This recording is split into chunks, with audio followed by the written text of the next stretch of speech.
Assalamualaikum warahmatullahi wabarakatuh. Kami dari kelompok 8 akan mempresentasikan hasil diskusi kami mengenai metode TOPSIS.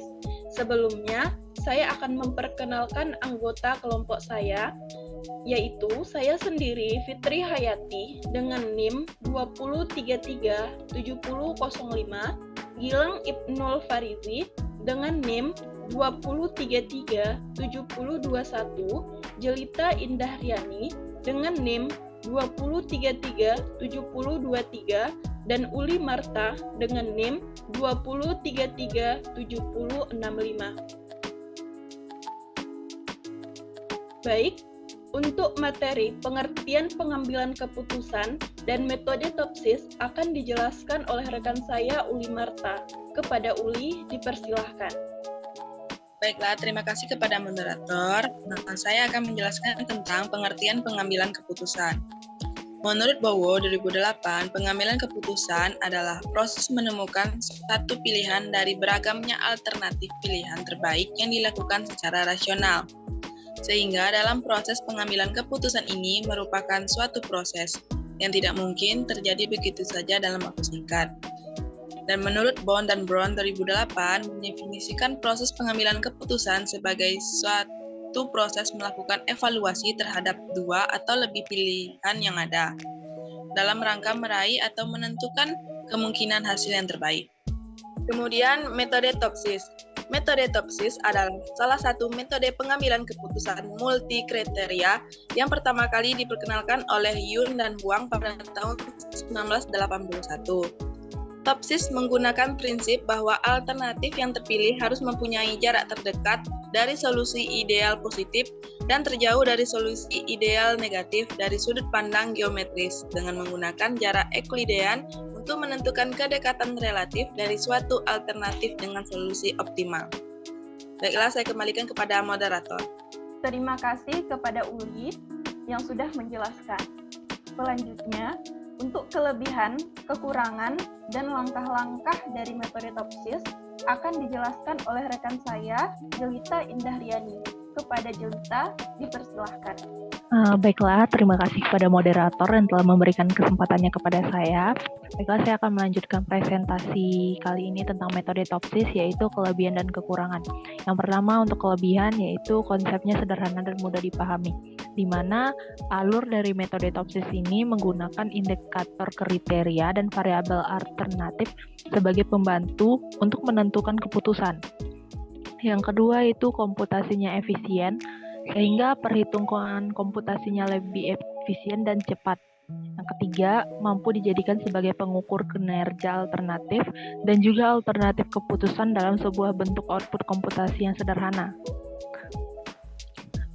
Yang keempat, dapat digunakan sebagai metode pengambilan keputusan yang lebih cepat.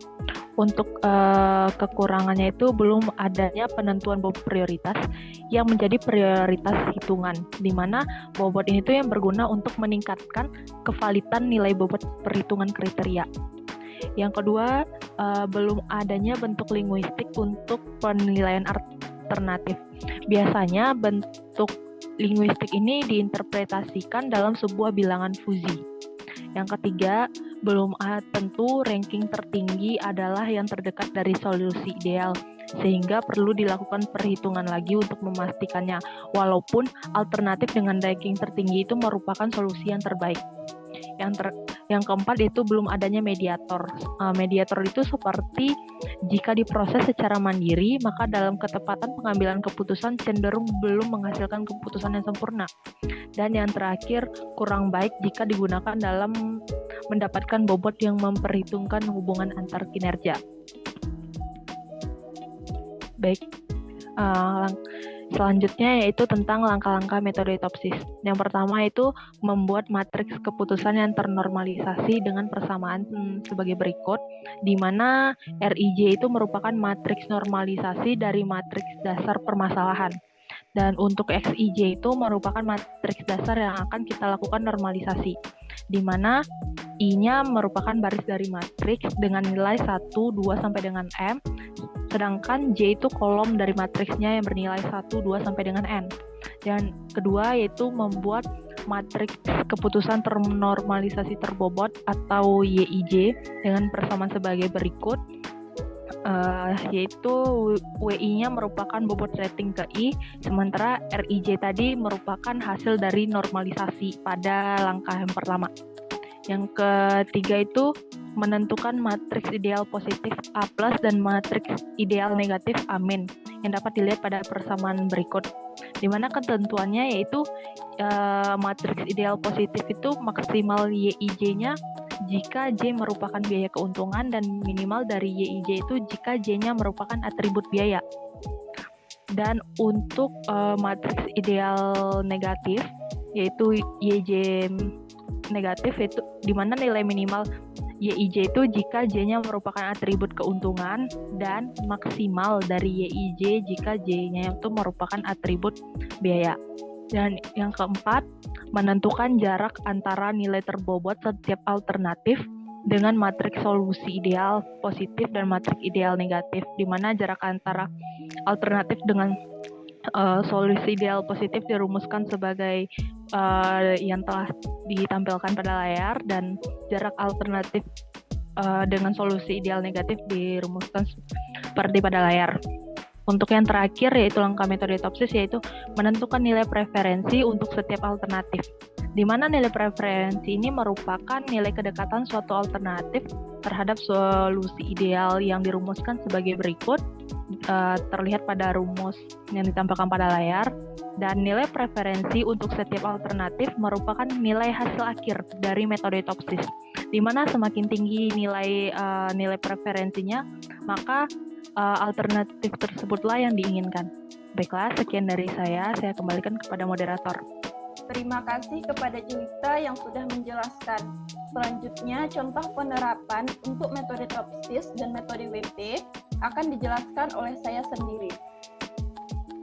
Baiklah, untuk contoh penerapan dengan metode Topsis dan metode WP dengan kasus yang sama, yaitu suatu perusahaan ingin membangun sebuah gudang yang akan digunakan sebagai tempat untuk menyimpan sementara hasil produksinya. Ada 3 lokasi yang akan menjadi alternatif, yaitu dengan kode A1 Ngeblak, A2 Kalasan, dan A3 Kota Gede. Adapun kriteria yang dijadikan acuan dalam pengambilan keputusan yaitu dengan kode C1 jarak dengan pasar terdekat dengan satuan kilometer, C2 kepadatan penduduk di sekitar lokasi dengan satuan orang per kilometer kuadrat, C3 jarak dari pabrik dengan satuan kilometer, C4 jarak dengan gudang yang sudah ada dengan satuan kilometer, dan C5 harga tanah untuk lokasi 1.000 per meter kuadrat. Tingkat kepentingan setiap kriteria juga dinilai dengan 1-5, yaitu 1 sangat rendah, 2 rendah, 3 cukup, 4 tinggi, dan 5 sangat tinggi. Dan pengambilan keputusan memberikan bobot preferensi sebagai di mana W sama dengan 5, 3, 4, 4, dan 2. Adapun nilai setiap alternatif di setiap kriterianya sebagai berikut. Dan kategori setiap kriterianya, yang pertama kriteria keuntungan, berada pada C2 dan C4, dan kriteria biaya berada pada C1, C3, dan C5. Selanjutnya, penyelesaian dengan metode Topsis. Terdapat 5 langkah yang harus diselesaikan pada metode Topsis. Yang pertama, matriks keputusan yang ternormalisasi. Dengan rumus RIJ sama dengan XIJ dibagi dengan akar sigma XIJ kuadrat, di mana I sama dengan 1 sampai M. Sehingga diperoleh matriks R seperti pada layar. Langkah kedua, membuat matriks keputusan ternormalisasi terbobot. Dengan rumus YIJ sama dengan WJ dikali WRIJ. Sehingga diperoleh matriks Y seperti pada layar. Selanjutnya, langkah ketiga. Membuat matriks ideal positif dan matriks ideal negatif. Matriks ideal positif memiliki ketentuan jika kriteria biaya, maka nilai minimum yang diambil dari kriteria matriks Y. Sedangkan jika kriteria keuntungan, maka nilai maksimum yang diambil dari kriteria matriks Y. Begitu juga sebaliknya untuk matriks ideal negatif. Memiliki ketentuan yaitu jika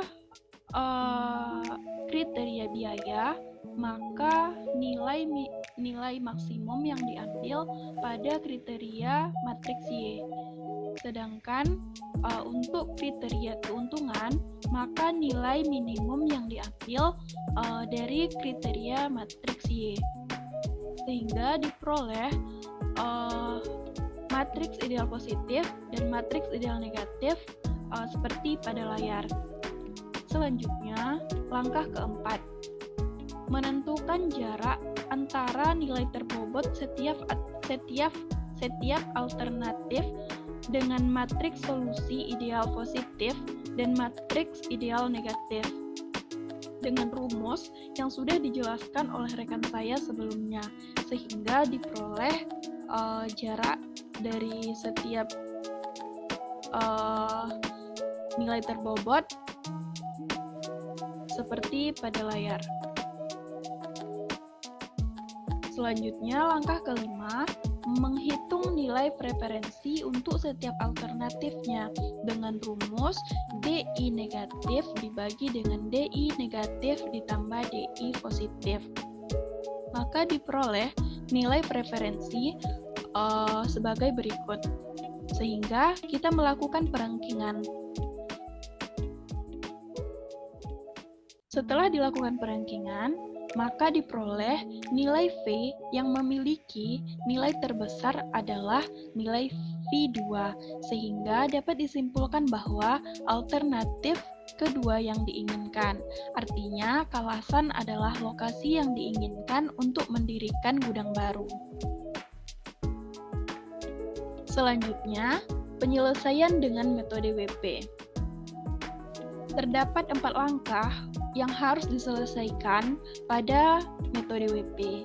Yang pertama, menentukan kategori setiap kriteria, di mana kriteria keuntungan berada pada C2 dan C4, dan kriteria biaya atau cost berada pada C1, C3, dan C5. Yang kedua, menentukan bobot dari setiap kriteria. Nah, nilai bobot ini diperoleh dari nilai bobot dibagi dengan jumlah bobot keseluruhan, sehingga total bobot setiap kriteria harus memiliki nilai 1 atau sigma W sama dengan 1. Selanjutnya, langkah ketiga, kita menghitung vektor S, di mana vektor S ini memiliki ketentuan apabila kriteria keuntungan, maka pangkat bernilai positif. Sedangkan apabila kriteria biaya, maka pangkat bernilai negatif. Sehingga diperoleh vektor S seperti pada layar. Selanjutnya, langkah keempat, kita menghitung vektor V. Vektor V kita peroleh dari perkalian setiap Xij dipangkatkan dengan Wj dibagi dengan perkalian Xj dipangkatkan dengan Wj, sehingga diperoleh seperti pada layar. Setelah kita memperoleh nilai V, maka kita melakukan perangkingan. Setelah dilakukan perangkingan, maka kesimpulannya adalah nilai V yang memiliki nilai terbesar adalah V2, sehingga dapat disimpulkan bahwa alternatif kedua yang diinginkan. Artinya, Kalasan adalah lokasi yang diinginkan untuk mendirikan gudang baru. Sekian presentasi yang dapat saya sampaikan. Selanjutnya, penyelesaian dengan metode SAW akan dijelaskan oleh rekan saya Gilang Ibnul Parizi. Kepada Gilang, dipersilahkan. Baiklah, saya akan menjelaskan penyelesaian dengan metode SAW. Di mana dengan metode SAW, itu langkah yang pertama, kita akan menentukan kategori setiap kriteria. Di mana kita akan membuat dua kategori, yaitu kriteria keuntungan atau benefit, dan kedua kriteria biaya atau cost. Untuk kriteria benefit, itu yang dimasukkan adalah C2 dan C4. Dan untuk kriteria biaya, itu yang termasuk adalah C1, C3, dan C5. Setelah menentukan kategori setiap kriteria, selanjutnya kita akan normalisasi matriks R. Dengan bantuan software Excel, kita melihat pada layar yang telah ditampilkan, telah dinormalisasi matriks R dengan masing-masing kategorinya, seperti untuk matriks R alternatif yang pertama untuk C1 itu nilainya 0,667 dan seterusnya. Setelah kita lakukan normalisasi matriks R, kita akan menghitung nilai preferensi atau V. Dan dengan bantuan software Excel, didapatkan bahwa nilai V yang memiliki nilai terbesar adalah V1, sehingga dapat disimpulkan bahwa alternatif pertama yang diinginkan. Artinya, ngemplak adalah lokasi yang diinginkan untuk mendirikan gudang baru. Selanjutnya, setelah menggunakan metode TOPSIS, WP, dan SAW, kita akan membandingkan ketiga metode tersebut. Dari tabel yang dapat kita lihat di atas, dapat dilihat bahwa nilai V pada metode TOPSIS dan metode WP yang memiliki nilai terbesar adalah V2, sehingga dapat disimpulkan bahwa alternatif kedua yang diinginkan. Artinya, Kalasan adalah lokasi yang diinginkan untuk mendirikan gudang baru dari metode TOPSIS dan metode WP. Sedangkan nilai V pada metode SAW yang memiliki nilai terbesar adalah V1, sehingga dapat disimpulkan bahwa alternatif ke pertama yang diinginkan. Artinya, ngemplak adalah lokasi yang diinginkan untuk mendirikan gudang baru. Terima kasih, selanjutnya saya kembalikan kepada moderator. Terima kasih kepada Gilang yang sudah menjelaskan. Cukup sekian hasil presentasi dari kelompok 8 tentang metode TOPSIS. Mohon maaf jika ada kesalahan. Wassalamualaikum warahmatullahi wabarakatuh.